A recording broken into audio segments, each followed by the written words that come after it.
Okay, this will be a quick video to give you a look at how I have my grain mill set up.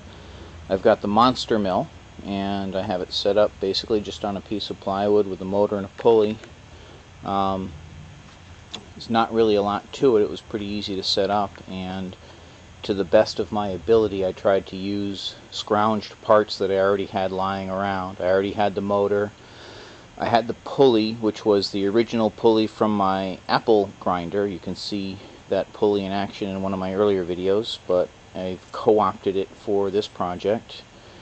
And I had a little 1x8 piece of oak that became the top of the mill, and I picked up 5 gallons of brewing water for a brew, paid the deposit for the bottle and just kept the bottle. So let's get a closer look at it. Okay, so the receiver is just a piece of oak that I cut up and drilled a couple of holes in. Let me show you the bottom of it. I guess we could start with the top. Just got a little hole in the top. You notice it's pretty well centered on the rollers. I'm not sure how well you can see the rollers in this light. And it comes off pretty easy. Just take these screws off, remembering that pretty much everything is scrounged. I have no idea what these screws came from originally, but I saved them on the odd chance I might need them someday. Turns out I did. So flip it over and you see that I milled out a little pocket here. What that pocket does is it helps the grain spread along the rollers themselves. The motor is nothing special. It's just a basic 1/3 horsepower AC motor. I've got a 1.5 inch I think it is, pulley on the drive side, and the driven side is just about 14 inches, maybe a little bit less than that.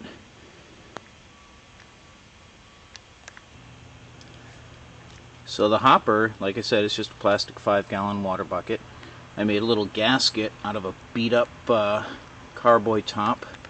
Just cut the top out of it and it makes a perfect gasket for the hole that's in there, using bungee cords to hold the thing on.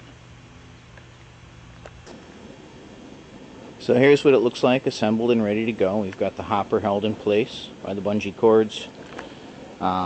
I picked up a heavy-duty extension cord and just lopped one end off of it, left the other end intact, and ran the motor through a switch. It didn't cost me really anything extra to go ahead and throw a plug in there in case I ever needed one.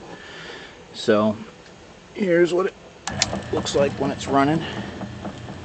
Pretty quiet.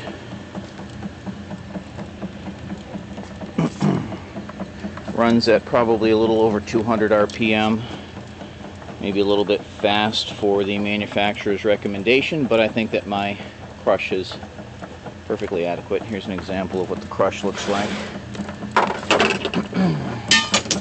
as I'm dropping things. So I don't know how well you can see this, but all of the grains are crushed. The hulls are intact. This is about 2 pounds. Took a few seconds to do it.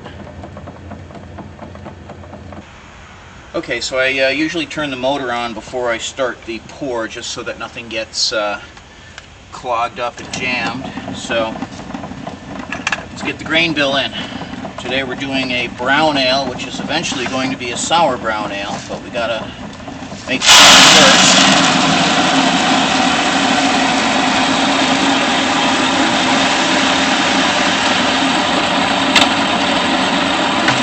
That's it.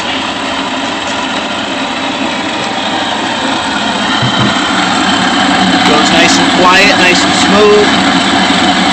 Takes a few minutes to go through the 20-odd pounds of grain that are in here.